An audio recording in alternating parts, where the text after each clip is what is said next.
바다소녀와 바람의 철학. 들숨과 날숨의 이야기. 제12편 보이지 않는 힘의 법칙.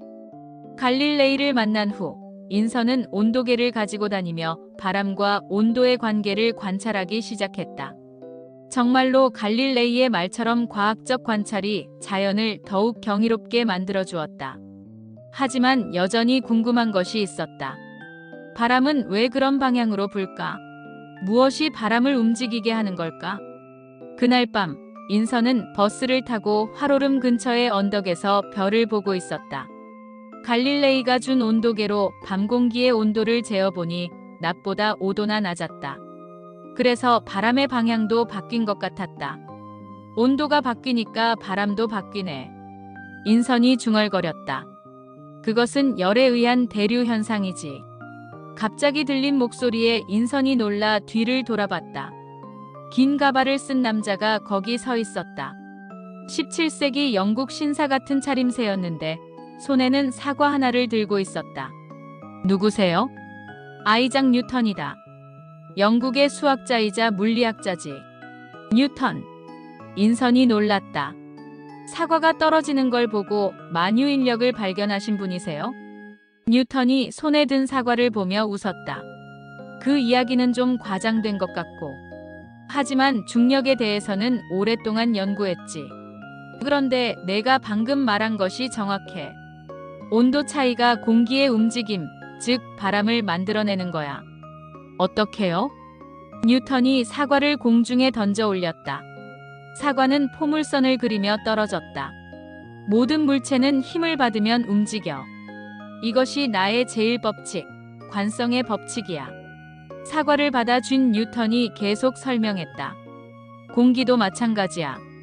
가만히 있던 공기가 움직이려면 반드시 힘이 필요해. 어떤 힘이요?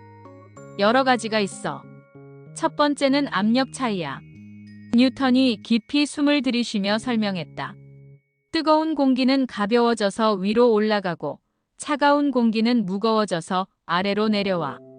그러면 압력 차이가 생기고 공기가 높은 압력에서 낮은 압력으로 이동하게 돼.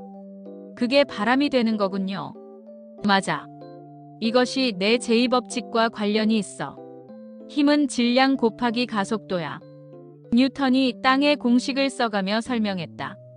공기의 압력 차이라는 힘이 가해지면 공기의 질량에 따라 가속도가 결정돼.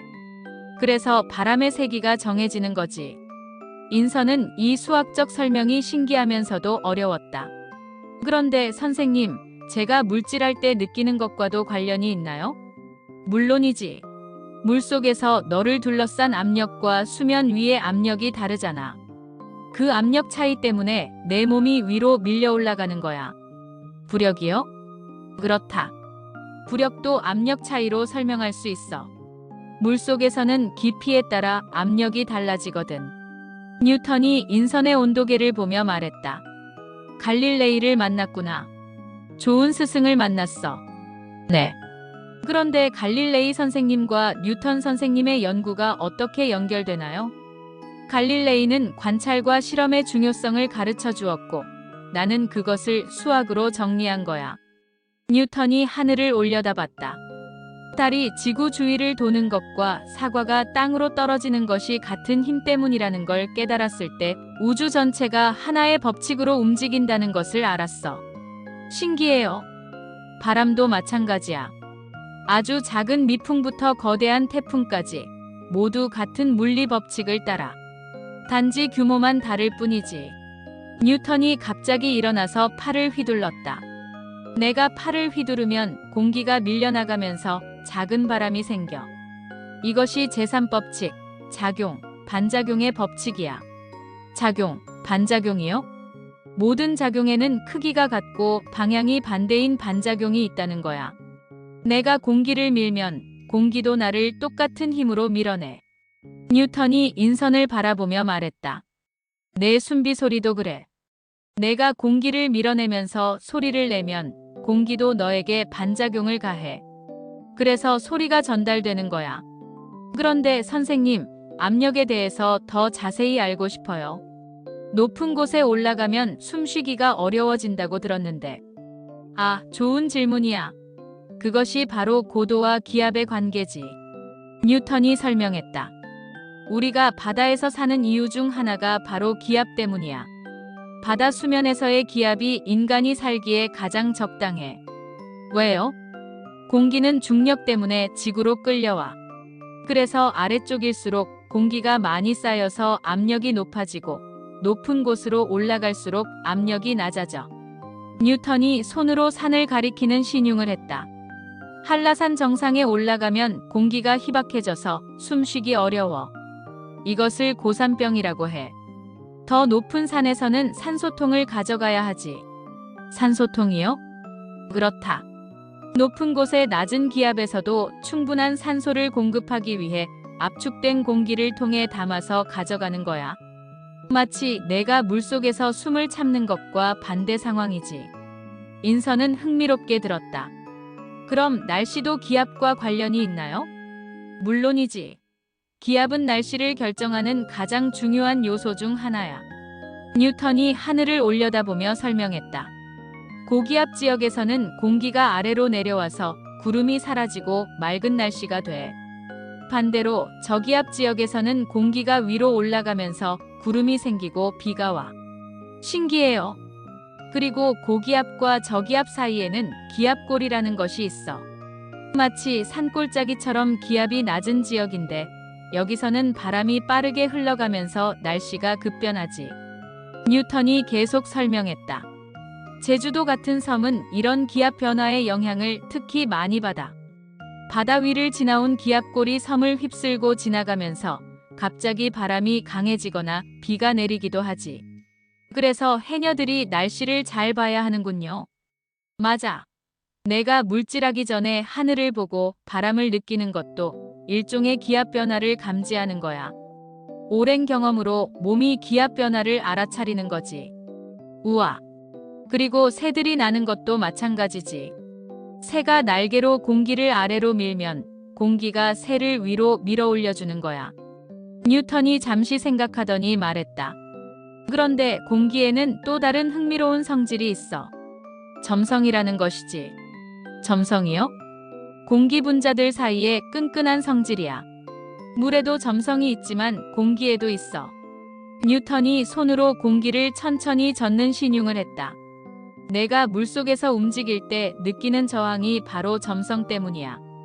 빨리 움직일수록 저항이 커지지. 네, 맞아요. 공기도 마찬가지야. 자동차나 비행기가 빨리 움직일수록 공기 저항이 커져. 이것을 계산하는 방법도 내가 개발했지. 뉴턴이 복잡한 수식을 써가며 설명했다. 저항력은 속도의 제곱에 비례해. 2배 빨라지면 저항은 4배가 되는 거야. 인선은 이 수학적 관계에 감탄했다. 그럼 제가 물질할 때도 그렇다. 내가 빨리 헤엄칠수록 물의 저항이 급격히 커져. 그래서 적당한 속도를 유지하는 게 효율적인 거야. 뉴턴이 갑자기 심각한 표정을 지었다. 하지만 여기서 중요한 것이 있어. 이 모든 법칙들이 왜 존재하는지는 나도 몰라. 어떤 뜻이에요? 나는 중력이 어떻게 작용하는지 수학으로 설명할 수 있어. 하지만 중력이 왜 존재하는지는 설명할 수 없어. 뉴턴이 사과를 다시 보며 말했다. 신이 우주를 이런 법칙들로 설계하신 이유는 신만이 아시는 거야. 나는 가설을 만들지 않는다는 것이 내 신념이지. 그럼 바람도. 바람이 어떻게 부는지는 과학으로 설명할 수 있어. 하지만 바람이 왜 존재하는지는 그건 철학이나 종교의 영역이야. 인선은 이 말에 깊이 생각하게 되었다. 그럼 과학과 철학이 서로 다른 질문을 다루는 거네요. 정확해. 과학은 어떻게를 묻고 철학은 왜를 물어.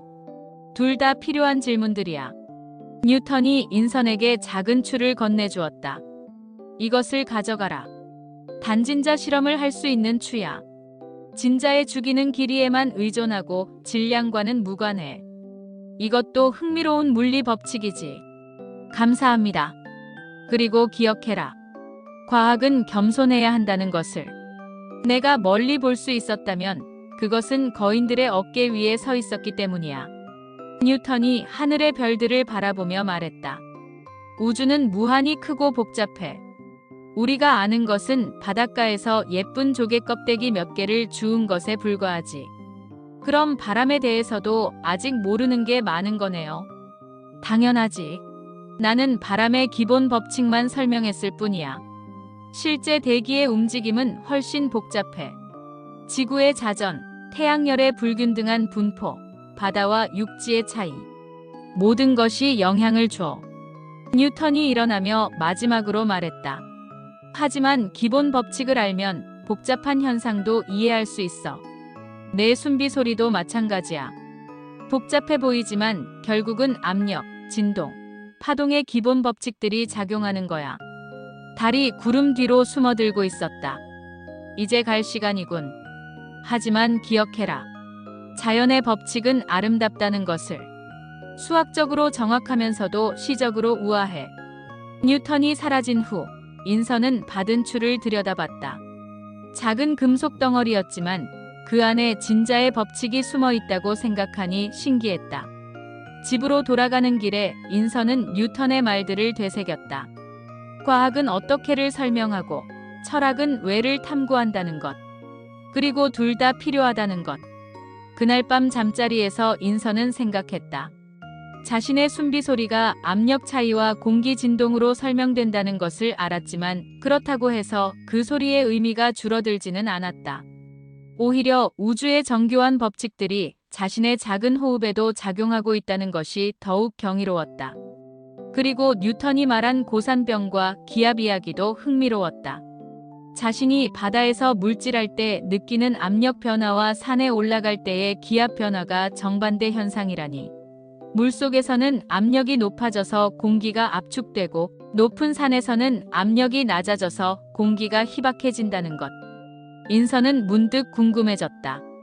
제주도도 섬이니까 기압 변화가 심할 텐데 해녀들이 그것을 어떻게 알아차리는 걸까? 내일 어머니에게 물어봐야겠다고 생각했다. 다음 날 물질을 할 때 인선은 뉴턴의 법칙들을 떠올렸다. 물속에서 팔을 저을 때마다 작용, 반작용이 일어나고 수면으로 올라올 때는 압력 차이를 이용하고 숨비 소리를 낼 때는 공기를 진동시키고 있었다. 그리고 물질을 시작하기 전 인선은 어머니에게 물어봤다. 엄마, 날씨가 나빠질 때 미리 아는 방법이 있어요? 그럼 몸으로 느껴져. 기압이 낮아지면 귀가 먹먹해지고 바람의 방향이 바뀌고 파도의 모양도 달라져. 어머니의 말을 들으니 뉴턴이 설명한 기압 변화의 원리가 실제 해녀들의 경험과 일치한다는 것을 알 수 있었다. 후익! 숨비 소리가 나왔다. 이제 그 소리가 단순한 생리 현상이 아니라는 것을 알았다. 우주의 근본 법칙들이 조화롭게 작용해서 만들어내는 물리학적 교향곡이었다. 하지만 동시에 그 소리는 여전히 신비로웠다. 뉴턴의 말처럼 과학이 어떻게를 설명해도 왜의 영역은 여전히 남아 있었다. 왜 자신이 이런 아름다운 소리를 낼 수 있는지, 왜 이 소리가 사람들에게 감동을 주는지, 그런 깊은 의미들은 과학을 넘어선 곳에 있었다. 바람이 불어왔다. 그 바람 속에서 뉴턴의 목소리가 들리는 것 같았다. 법칙을 알되 겸손하라. 자연의 신비는 무한하니까. 인선은 고개를 끄덕이며 바람과 함께 춤을 췄다. 이제 그녀는 바람을 철학적으로도 과학적으로도 이해할 수 있게 되었다. 그리고 둘이 서로를 배척하는 것이 아니라 함께 자연의 진실에 다가가는 것이라는 것도 깨달았다.